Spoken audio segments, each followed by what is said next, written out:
Hello everyone and welcome to this video, which is in our Reengineering the Chess Classic series. I'm Grandmaster Matthew Sadler and we are going to continue our look at the games of the great player Gideon Stahlberg from Sweden.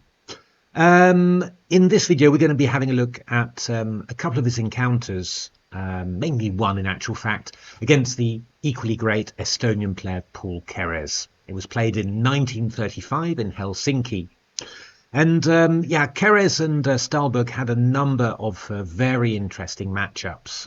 Keres somehow was one of those players who could sort of provoke Stahlberg into action. I mean, Stahlberg was fairly aggressive, but he was always trying to be, quite controlled somehow. But Keres always managed to play openings in such a way that Stahlberg felt he really had to go for it. And they had a number of very interesting, exciting games. And this one was the absolute best, I think. I think this was the game that when Keres was asked for a book, I think it was, to annotate his most exciting game yet, this was the one that he chose. So let's have a look how that went. Go back to the start. So we start off with a Slav. Mr. Beads from the TCC will be very happy. Knight f3, knight f6, e3. And now Keres played the Schlechte Slav. Quite a solid opening, really. Not quite what you'd expect of such an aggressive player as Peter Holmgren, but played it quite a lot around this time and had some decent success with it. We're going to also have a look, probably just at the end, a game where Stahlberg played bishop e2. But in this game, Stahlberg played the move knight bd2. And this was actually something that Stahlberg did quite a lot around that time. Rather than playing the knight to c3 all the time, the knight to d2. The idea being that after d takes c4, you can take back with a knight, rather than having to take back with a bishop. What's the advantage of that? Well, if you don't have a knight on d2, you might want to play bishop e2 to develop the light squared bishop and castle. But then black plays d takes c4 and you waste a tempo with bishop takes c4. With a knight on d2, you never waste a tempo because you take back with a knight on c4 rather than the bishop. And when you take back with a knight on c4, it sort of exerts some nice control on the e5 square, so that stops black from achieving the e7 to e5 break if ever black wants to do that. It's slightly different. Tony Miles played a lot of systems with knight bd2. He did one against me when I was quite young, and that proved confusing enough. So these are not always that easy to deal with. I think we also saw Janowski doing this as well, knight bd2. I think that's in our Reengineering the Chess Classic series as well. So Keres played bishop g7. Actually, it's quite interesting. You let Stockfish and Torch have a look at this, and what they want to do is just to play the move bishop f5, and after bishop e2, they just say e6. Easy, and we're just going to put the bishop to d6, and they don't really mind at all this structure. I think the idea is that with a knight on d2, white's a little bit less free, going to find it a little bit more difficult maybe to get developed. And if white actually wants to play knight h4 takes f5, you'll take back with the e pawn, and you probably need to defend that pawn with g6 anyway, so it's not going to be a wasted tempo in the end. But it does look quite peculiar. But the engines think that it's all quite even, and I'll just show you a typical continuation here: knight f5 e5 takes, knight f3 castles. And if you've looked at the game Stahlberg against Nagli, you'll recognize this type of pawn structure. Only this time it would be black playing it rather than white. Isolated pawn on d5, it's true, and a double pawn on f5. But these two pawns clamp down, give a nice outpost on e4 for a knight, and might also have the threat of f4 later. So very interesting pawn structure. You see it in all sorts of queen's pawn openings.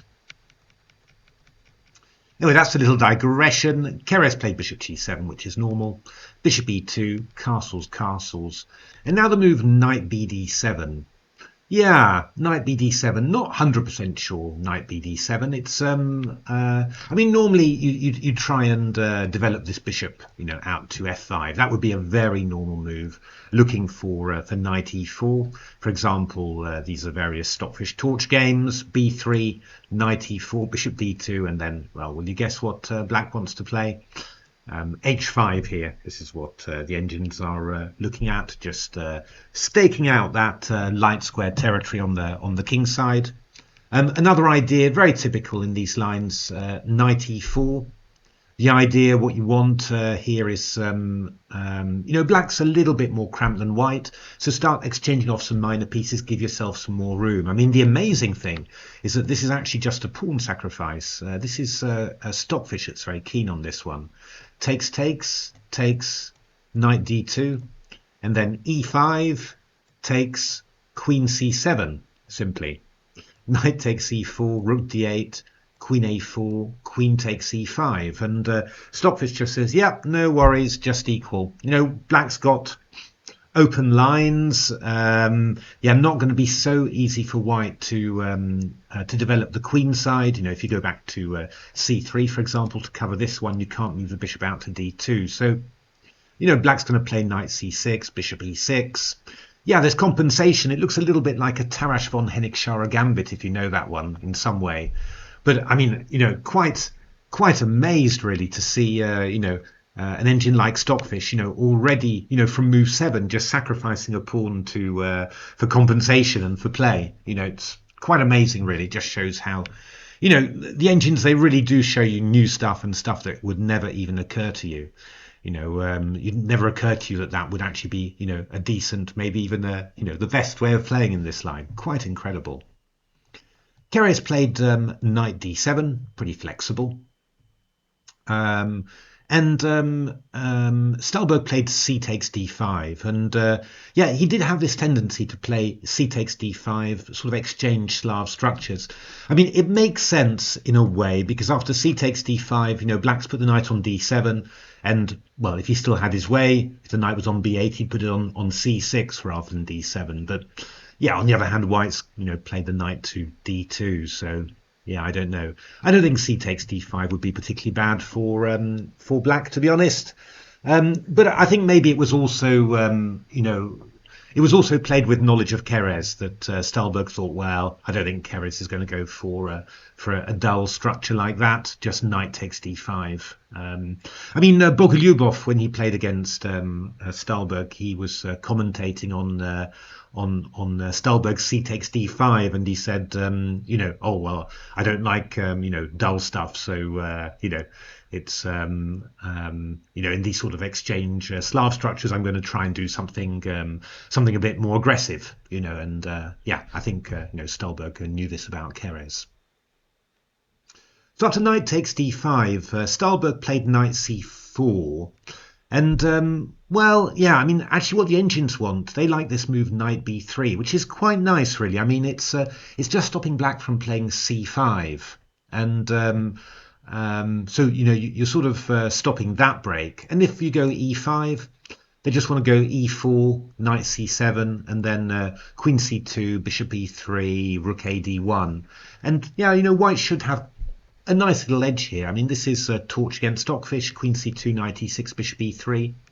Takes, knight takes, knight takes, knight takes, rook e8, rook d1, queen e7, f3. Actually, it looks something like a King's Indian now. You often see these structures in the bishop e3 King's Indian. And white's just a little bit better. Black's not doing badly, but the kingside pawn majority, the black queenside majority isn't very mobile, and white's got a slight space advantage. Small edge for white. So knight b3 is what the engines want. Stahlberg played knight c4, so clamping down on e5. But now Keres played c5, and now it's really looking like a Grunfeld in actual fact. It's but where white's got a slightly unusual knight on c4. So here Stahlberg had to decide what to do, and he ended up going for something very, very aggressive here. So he played the move e4, and Keres reacted with something which might have been surprising. It was certainly a surprise to me, I have to say. He played the move knight f6, hitting the pawn on e4. It's just because it looks like a Grunfeld. You don't expect the knight to go back to the king side. It never does in the Grunfeld. I mean, knight b6 would have been the move that I was expecting. And I think that was the engine's main line as well. And then white can do, several things. For example, knight takes b6, maybe queen takes b6, d5, and then e6. And this is a very typical Grunfeld type position. Actually, the engines were looking at something pretty sharp here: bishop e7 and rook c1, where white's got this little bind with the bishop on e7 and the pawn on d6, but black's got an extra pawn, and not looking too bad at all. It's a very sharp position there. But Keres played the move knight 5f6. So Stahlberg came in with e5, and after knight d5, he really went for it. It was possibly, I guess, that maybe Stahlberg was not 100% happy with his position, and so he really decided that he wanted to do something. The engines are looking either at rook e1, which is quite sensible. That would probably be the move I think that I would have played. Or looking at something like bishop g5 as well. Not 100% sure about this, because you chase away the bishop and go knight f4 and pick up the light squared bishop. But the engines seem to feel that takes. Black's got the two bishops, but white's got some interesting play too, after e6. Always a little bit nervous about losing my two bishops, especially when I've got central pawns on the dark squares and I'm losing my light squared bishop. It just I always feel it's putting a bit of an onus on me to be active and to be accurate, and I was always a bit nervous about that somehow. Maybe I shouldn't have been, but that was always those weren't the situations that I was just looking for by default, basically. So knight g5, though, was played by Stahlberg, which is a really interesting move, and just threatening e6 here. So Keres here, really, he took up the gauntlet here. He played the move h6, hitting the knight. And what did Stahlberg do? Well, Stahlberg had seen this, of course, and he played the move knight takes f7. So this is a really, this is a really nice idea from Stahlberg, I think, because actually it's really asking Keres now, well, how brave are you feeling? Because if you go rook takes f7, white plays e6 in this position. Rook f8, e takes d7, bishop d7, and d takes c5. And, black probably plays bishop c6 in this position. And, how good or bad is that? The engines tend to think that white's a fair amount better here. Not 100% obvious to me. I'd definitely, be spending a reasonable amount of time if I was black here, thinking, well, maybe I've got plenty of compensation. I've got this bishop cutting across here. I could maybe put a knight on f4. Maybe something after queen c7, first knight f4. Is this decent? And the reason I'd be sort of, mulling over that is because if the only other move I've got is king takes f7, and then I have to calculate e6, and then if I want to do something different, king takes e6. And, you're sort of, it's the sort of thing where you're sort of, wondering, trying to understand and look into the future a little bit. How dangerous is this? Is this better than taking on f7 and then maybe, finding some compensation or something? When you look at it with the engine, it's very obvious, but when you look at it at the board, it's far from obvious. Well, this is what Keres did. Keres went for it. King takes f7, king takes e6. Now here Stahlberg went wrong, and it's not. Yeah, it's not 100% obvious, why he went wrong there. It's the sort of thing I think that you do this mainly intuitively, and then you say, well, I've always got this. This is always going to be dangerous. But then when you have to find a move, suddenly maybe a little bit of nervousness kicks in. You find it hard to really focus on what you have to do. The key thing is that this king is heading back, of course, to the king's side. So you need to do something to stop that. And Stahlberg decided that he was going to play bishop d3 here, and try and target these weaknesses, basically.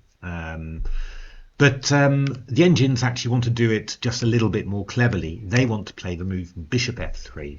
And the idea is you keep the king on e6 by attacking the thing it's defending, which is the knight on d5. And, you know, if that knight moves away from d5, then this diagonal is open. So, you know, white can play queen b3 and target the king along this diagonal. And that makes a lot more sense. I mean, I think the thing that would always make me think twice about playing bishop f3 is that black's got this possibility of taking on f3 with a rook, you know, maybe not immediately, but at some stage. And that's sort of making you think, oh, you know, I'm not sure, is this going to work? You know, I'm always going to have to be watching out for that. It's a little bit of extra calculation I'll always need to do. But yeah, you know, on the other hand, you're also, you know, bishop takes d5 is a possible idea as well, you know, so yeah, you know, it's also, you've also really got some actual things that look, you know, quite dangerous, really. So, yeah, I think it should have been possible for Stahlberg to find this move. Probably not all the variations that we're going to see, but certainly conceptually, it should have been, you know, one of the moves that you look at. I think one of your main candidate moves, because again, it looks so obvious. The king has to go back. The easiest way you can possibly stop him is to attack something that he's defending. So how would you play this? Well, I mean, rook f3, let's just have a look at that one. The engines think that's complete rubbish, just queen takes f3. And you're still actually attacking this knight on d5. And if you go knight f6, I just go knight e5. I'm stopping you from getting back to f7. I'm going to play rook e1. This is looking quite scary for black. You know, you're just like, you're never going to get your king really to safety very quickly. So yeah, you know, even if black has a bit of extra material nominally, it's going to be very, very dangerous indeed. So that's actually quite simple to calculate. It's more complicated to calculate what happens when you move the knight away. For example, knight b6 here, queen b3. Now this is the key move somehow. You want to try and hit the king, you know, across there, and you're threatening knight takes b6, of course. So what can you do? Well, I mean, there are some very complicated lines here. King f6 is one idea. Just step out and yeah, I mean, the key thing is, though, that you're not exactly threatening anything yet. How are you going to get that king back out? I mean, if you go bishop h8, I go bishop h6. So there is that feeling, I think, that, you know, you could really have some time to do stuff. On the other hand, you know, what Torch wants to do in this position is not something that would come to my mind immediately. Wants to move bishop g4, just eyeing that e6 square. Knight b8, queen f3 check. Yeah, the king's actually in a little bit of trouble there, but now bishop f5, knight e3, e6, d takes c5, knight d5, rook d1, and yeah, you know, the game's sort of continuing here. I mean, this is still, you know, just very dangerous for black, but it's, you know, it's anything but easy to evaluate how that's going on. I mean, Stockfish's main line actually was to play rook takes f3 now. So yeah, you know, the idea is here that well, if you go queen takes f3, for example, then yeah, I'm guessing knight takes c4 is going to be rather good, actually picking up a piece extra in comparison to playing rook takes f3 a move earlier. And if g takes f3, then we play king f6, step out of the way. And this is actually not so bad at all for black because, well, the queen can't get over to f3. It's very hard to get over to the f-file. So in actual fact, yeah, you know, black's actually going to be fine. I mean, bishop f4, g5, knight e5. Nice, brilliant idea from Torch there, but then c4 blocks, you know, and after queen c2, I go knight f8. We were threatening queen g6, but again, we're covering here, and you move the bishop back. I go bishop f5, and the black king's starting to get out now. We'll go knight g6. We'll take on e5. There's still, you know, plenty of uncomfortable play for black to navigate, but the engines thought that the black was completely winning there. But we can go rook e1 check, king f7, knight e5 check, king e8, queen g8 check. I was just seeing this appearing on the board, and of course, you know, the engines agree a draw in this position, you know, obviously. So what is the justification for that? They want rook f8, queen g7, knight takes e5, rook takes e5, and now g5. just to stop bishop h6 from happening. And yeah, I mean, you know, you're going to look to start, developing your pieces. You've got moves like e6 as well, followed by queen f6. That's the idea. Plenty of ways in which this ends in a draw. One of them was the immediate draw by perpetual here. Another way that the engines created a draw was to play bishop takes g5, rook e1, rook f7, and then check, check, check, check, check all the way. So, yeah, you know, basically it's looking like this is actually a draw.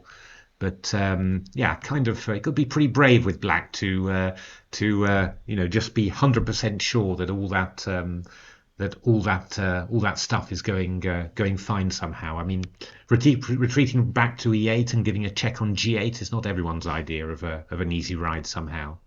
So that would have been pretty scary. There are other ideas. Knight c7 is possible as well. And then after queen b3, bishop takes d4. This was Torch playing this. Bishop h6 and then king f6. So yeah, Torch just getting rid of the d pawn, stabilizing the center, and then prepared to give away some material there. And they kept on agreeing draws in this position. Threatening bishop g5 check, knight e6 covering, rook d1, king e7, bishop g5, and this was a draw by repetition. King e7, queen g5, king e6, queen g4 check. Yeah, obviously plenty of ideas and possibilities in there, but the engine's essentially thinking that this is ending in a draw by repetition. But I think I'd rather be white, right, after bishop f3. So yeah, I mean that was pretty good. I mean, how would you guess this is the right move? I mean, it's not easy calculation, but I do think that you could at least reason that at the very least the bishop f3 has to be a really important candidate move, because you want to stop the king from going back, and there's no better way than attacking a whole knight, and forcing black to do something with that knight, move it away. I mean that's got to be interesting. Especially because after bishop d3, I mean, Keres could have played the move king f7 here and run away. And what is actually happening here? Well, it's not really very clear. I mean, if queen g4 here, which I would have thought maybe was Stahlberg's idea, the engines just want g5 here. And there's something quite nice. I mean, you can play bishop h7 to stop the king from escaping back to g8. But then, black plays bishop d4 and comes to g7. And I mean, there's various sacrifices and everything, but it's not really happening. I mean, this is the best thing that you can get. King to g7. I mean, the key point is here that this is just not working somehow. I go bishop g7, you go queen h5, I'm going knight f6. So it's just not really working for white. You just don't have enough firepower to even make a draw. So and if you go king f3, then I just go knight f6 here, knight e5, king g8, and well, you can win a few pawns around the king, but again, black's got plenty of pieces to defend. So this was actually king f7 would have just killed it dead. And I mean, I think it's then that you need to, if you're calculating this, you need to turn it around, and do it by elimination and sort of say, well, if bishop d3, if king f7 is that simple, then then I've got to look at bishop f3. Sometimes you calculate forwards and you try and find lines to justify things, and sometimes you just have to justify your choice by saying, well, all the others are bad. And well, you try and use different aspects of those techniques during a game just to to help you. Keres played the interesting move rook f6, which is not bad at all. It's quite logical somehow. I mean, it's giving the pawn some cover, and sort of setting up the rook as a sort of a sweeper along the third rank there to allow the king to move back. But obviously it's an extra tempo, and well, we're also blocking this bishop in, so that's also got a lot less influence in the game. Knight e5 was played by Stahlberg, and the engines are back to minus 3.5 after this one. It's a natural human move, but it won't cut it. What the engines want, you can maybe guess actually. Just thinking back to the last move, it's quite nice. They want to play the move bishop e4. Again, this idea just stopping the the king from moving away and forcing black to do something with the knight. And well, I mean, there's quite a bit of danger still there. I mean, we've still got these ideas of queen b3, rook e1, all that stuff. So it's 0.00, but black's got to find some good moves. After knight e5, all you've got to be is really cold-blooded. I mean, the engines also point out that takes and knight c5. I think this was also pretty good for black. But Keres just took on e5, takes, and king takes e5, minus 2.6. So not the absolute best, but still pretty good. So how do you catch that king? It's not easy. Stahlberg played something very obvious. He played the move b4. That feels right, doesn't it? Some random violence against the c5 pawn and put the bishop on b2. It wasn't actually the most accurate move order. The most accurate move order was to play bishop e4 first. You can't take. We've got rook e1 check, which is quite nice. And after e6, then you play b4. And then the king should go back to d6. Yeah, this move bishop e4, it was obviously such an important theme all the time, and I guess that Stahlberg, it just didn't really enter his vision somehow, but after b4, the amazing thing is that the engine just say, okay, knight takes b4, that's what we want, and after bishop b2, we'll just come back to d6. You've got all sorts of discovered attacks, everything. I don't care. I'm just getting back to c7, protecting the queen. I'll block the c file with knight c6 after, and that'll all go fine. I mean, this is Stockfish's Torch's main line, takes and knight c6. And what have you got? You've got bishop and knight and a pawn for the rook, and your king's, well, it's got a little bit of solidity to it anyway, so that's not too bad at all for black. You're going to play moves like queen d6, bishop d7, rook c8, maybe king b8. Your king's not out of danger yet, but it is solid. It's got plenty of pieces to support it. And I think the one important thing is that white's used all the pawns on the queen side, really. So there's not going to be a b5 or anything to chase the knight away from c6. The knight's solid there and safe from attack. But here,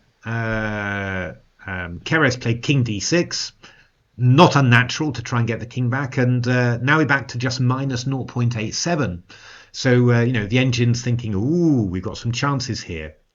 And, yeah, I think the engines wanted to play b takes c5 simply, king c7, bishop b2. And, yeah, I mean, this is also pretty natural. I mean, having the pawn on c5 means that you can give stuff like bishop e5 checks, and you can sort of line up on the light squares like that and have bishop e5 check just to make this king uncomfortable. I mean, that seems really, really obvious and good. Somehow, Stahlberg sort of picked the wrong moment to play the move bishop e4, because now black plays e6. You could also play king c7 in this position as well. I think if bishop d5, what were we looking at? Something like rook f5, hitting that one and also hitting a1. I think that was the one that we were looking at. But you can play e6, and then if you play b takes c5, I just come round to e7. The fact that we've played bishop e4 and given black this extra move e6, it now means that black can escape to the king side rather than the queen side. And obviously, the king side's got a bit more cover to it than the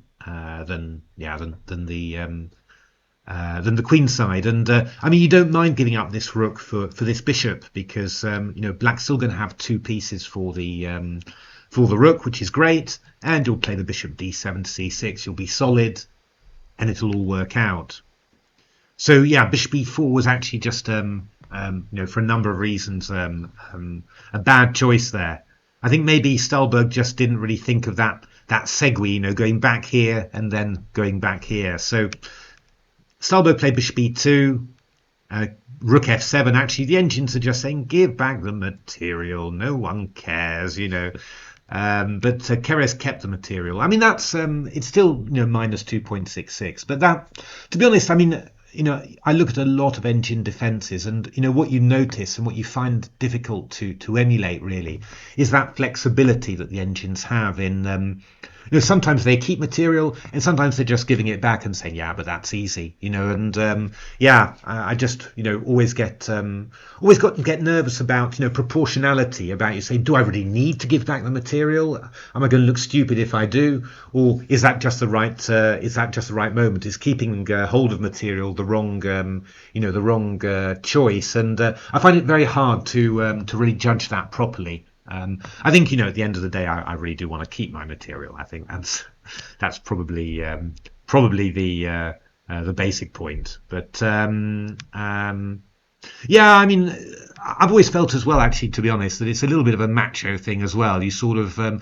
always enjoy being very concrete as a player. And I always like demonstrating, you know, I'm not afraid. I've calculated this. It's good for me. I don't need to give you material. You know, that's very much something that I was always looking for. So yeah, you know, it's then I've got that tendency to try and keep material. Now, Stahlberg's next move was clever. I think it's the thing you have to do as a human player. Just stop the king coming back, because then you'll exploit the pin. So Queen f6 was played by Keres here. Yeah, I mean, the engines want to play King c7 simply. Rook c1, King b8, whee! And after b takes c5, they want to play a5 and Rook a6, get the rook's pieces active that way, and then you're a piece up, and then you're gradually going to, you know, expand and get things together. This rook's going to come over to c7. You're really, you know, curling up in a ball. You're very solid there. Keres played the move Queen f6, a little bit looser. Rook c1 and then b6. By now, to be honest, you know, I'm looking at the engine lines and the lines the engine's recommending. I'm starting to get a little bit nervous about it. You know, I mean, one engine line was to play bishop d7, rook takes c5, bishop c6. But, you know, I'm thinking, oh, b5. At some stage, the engines are playing b6, you know, to chase away the rook. And I'm thinking, rook c6. You know, in a human game, you know, we're starting to get towards the point where you start saying, oh, these are starting to get quite difficult decisions, you know, decisions where I'm getting a bit nervous about them. So b6 was played, though, by Keres, and that's actually quite decent. Takes, we're at minus 3.42 again. But queen d3 from Stahlberg, and that's a good move. You know, there's queen g3 check to watch out for, and there's queen a3 hitting the pawn on c5. So, you know, moves on both, you know, threats on both sides of the board. Scary. And the king still can't move back because we got bishop d5 and the pin along the e-file. So bishop b7 played, and now queen a3 from Stahlberg. Maybe not the engine's best move, but definitely a very natural one there. King e7, that was played by Stockfish. Rook c5, king f7, followed by king g8. The rook will cover the bishop on b7, and you're just going to be completely safe here. So that would have been possible. Keres played rook c7, not stupid, you know, just protecting the pawn and just sort of waiting for what you're going to do, and otherwise just thinking I'm going to play around here afterwards. So Stahlberg played rook d1 in this position. Of course, the idea is clear. Stopping black from playing king e7 because we've got bishop d5 with the pin again on the e-file. I mean, these are not great moves, you know, according to the engine, but yeah, I mean, they're stopping Keres from doing exactly what he wants, and sometimes in human games that's all that you need.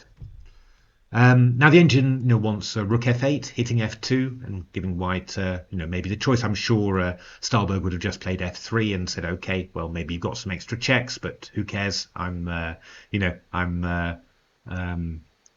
keeping my threat, stopping you from moving to the e-file there. Keres played the move rook d7, which is also not bad, looking to play king e7 to f7 by reinforcing the knight on d5. And here Stahlberg played an interesting idea. He played the move rook e3 here. which is quite nice. The idea is that, when the black king is trying to run over to here, we're going to have the idea of playing rook f3 and pinning the queen to a king on f8. And, well, this had the desired effect. I mean, I think that Keres panicked a little bit in this position. I mean, actually, rook c8 is what the engines want, just covering this pawn on c5 and preparing to play the king to e7, so that there's no queen takes c5 check. But Keres, he decided to run with king e7, and now, amazingly, we're at 0.00, so this is actually a blunder that transforms a completely winning position into a draw. But you can't say that it's an unnatural human move by any means. So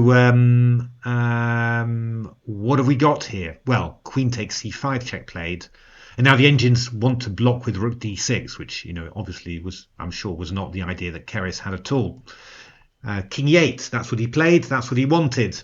At least the king is out of the way. The rook is covering the d file there, and the big idea in all of this always is that white has a weak back rank. I mean, if the pawn was on h3, none of this would be possible. But the point is, we take there, rook takes. Obviously, you're exploiting a pin on the e file, but black's just got the move queen a1 check with a back rank mate. That's why all of this is working. But after king e8, there was a very strong move here, which was to play the move rook f3. And I mean, you're aiming for the f8 square, and obviously g6 check is hanging as well. So, if you were to play a move like queen e7, we've got ideas like bishop takes g6 check, and it's getting really uncomfortable. It really is getting very airy indeed. And if knight f4, I think that this was probably Keres's idea, and I think this was the reason why Stahlberg rejected it. White's actually got this interesting move, bishop c6. Takes and queen takes, and well, we've got quite a few unpleasant pins here really. We've got the pin against here, and we've also got a pin against the knight on f4, and black's just going to have some difficulties getting out of this. Actually, after rook d8, the engines want to play the move h4 just to prepare g3, and they were kind of thinking that ideas like a check and then moving back were going to be the way that the game would end, just by draws by repetition. That black's so tied up in this position that he can't and unpleasantly pinned, he can't do any more than just repeat moves. So that would actually be rook f3 would have actually been the way to do it, and not so difficult, I guess, to do it. Stahlberg went for something else, which in principle looks quite nice. He played the move rook b3, and we're attacking the bishop on b7. We may be thinking about playing a rook takes b7. Could be very good. Only the problem is that black's got this move knight b6, and probably what Stahlberg missed was that if rook takes d7. I mean, you've just got to move even like knight takes d7, hitting the queen, and then we're hitting the bishop. And don't forget ever that there's this queen a1 check as well at some moment. So Stahlberg had to play the excruciatingly ugly bishop d3, and this is really bad, right? I mean, you're self-pinning, the rook on d1. You have to do that, and at the same time you're losing control of this diagonal, so black's going to start getting some threats against g2 as well. So, yeah, you could do a number of things. The engine's like actually bishop a6, sort of doubling down on that pin. You're going to play rook d8. I think that's just completely winning for black, and I'm pretty sure it is. Stahlberg played queen rook c8, queen e3, and now the engines just want the move queen g5. Just hit g2, force the exchange of queens, simple, just completely winning for black here. I think queen e6, they're probably just going king f8 in this position, and just well, you've got the pin, you've got ideas like rook c1, you've got queen g2, it's all, you've even got bishop d5 as well, balking these two, so you've got it all basically. White's just lost all the coordination there. Keres played king f7 here, which is okay, but it's not the very best. Queen h6. starts to feel a little bit uncomfortable here. So rook h8 was played by Keres, and now we've got a bishop g6 was played by Stahlberg here, but it's actually all getting a little bit desperate here. Actually, pieces are just getting exchanged, and that's the big problem. Obviously, you don't want to, you've got to be a little bit careful with things, but it's not actually too bad. Keres played the move King G8. King E7 was also possible, but I think King G8 was absolutely fine. I think that Stahlberg suggested Bishop F7 check in this position, or Keres suggested it, but we just play King F7 here, and we go Rook D7 check, Knight takes D7, Queen F6, King takes F6, and after Rook takes B7, then we can just play Rook B8 here, and the engines thought that this was completely trivial. I mean, the Knight just ends up attacking this pawn, and these guys aren't fast enough by any means. So it's a brilliant little move, looks quite nice, but it's not good enough. Of course, Queen F7 wouldn't be possible because of Rook G3 check. That's why you don't want to do that. But Stahlberg played Queen C1, and then Rook G7 was played by Keres. The engine suggests this lovely move, Queen G5, threatening G2, and also threatening Queen C1 to exchange off the queens. But after Queen C1, Rook G7 was played, which also looks pretty strong. Rook G3, and then Rook G6 here. And Queen C7 was played, Bishop D5, just blocking the D file, stopping Rook D8. And now I'm afraid that it's not just one piece, it's two pieces and a mating attack as well. And after Queen B8, Queen C7, King G6, then Stahlberg resigned. So I mean, quite an amazing game, right? Was really quite stunning. I mean, some very interesting stuff in the beginning. I mean, got to say, I've never seen it before actually, but this position, I can imagine that Keres was, that this really stuck in his memory somehow. A position with the black king on move on E5 on move 17 already. I mean, with lots of pieces on the board, you don't see that every day. But I thought it was very interesting, what the engines did. This move Bishop F3. Just how do you stop the king getting back? Well, just attack something that the black king is defending. And if black needs to change the defensive structure, likelihood is that things might get worse there. As I said, I think the reason that Stahlberg didn't play it, maybe he didn't see the idea, but more likely he just saw that Rook takes F3 would always be in the air, and that sort of gave him cold feet somehow. The idea that you're giving black something that he can, you're attacking black with a resource that he can just destroy at any moment, not just necessarily now, but also in the future as well. That doesn't feel so tempting somehow.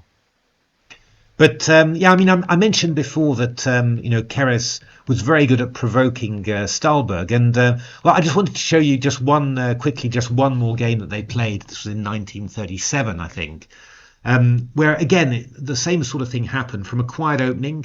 This was Stahlberg white against Keres as black, and Keres took on C4 now, probably wanting to avoid knight BD2, which is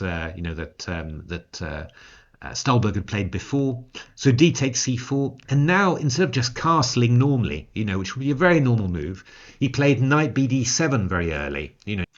Yeah, I mean, why do you play knight BD7? Why not castle? This makes no sense. But it provoked Stahlberg into Bishop F7, King F7, Knight G5 check.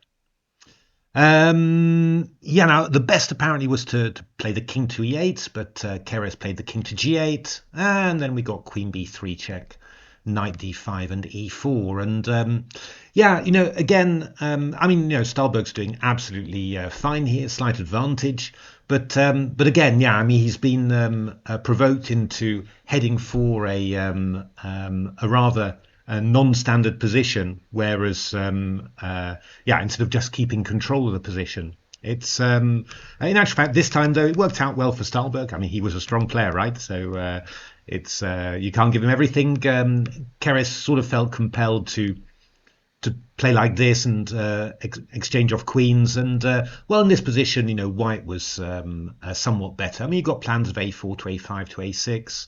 Stahlberg played bishop f4, rook e1 with just a slightly better ending due to the weak squares. He didn't manage to make anything of it against Keres, and draw was agreed after 45 moves. But still, once again, you're just seeing, just from a quiet opening, Keres finding a way to get Stahlberg sacrificing, which I thought was quite funny. So there we are. Hope you enjoyed that game. I thought it was quite a stunner somehow. And I hope you're enjoying this series about Stahlberg. I've got quite a few more games actually, some wins, some losses, and I'll maybe end up having a look at some games from the other Swedish players as well. I mean, Stoltz and Lundin were both, also very, very strong players. Really world-class players. Amazing, really, that Sweden had so many good players, in the 1930s like that, and they've also played some stunning games as well. So well worth looking at that. But anyway, hope you're enjoying it. If you're enjoying the videos, like the channel, like the video, subscribe, tell your friends, and hope to see you at the next videos. And looking forward to carrying on with this. Thanks very much.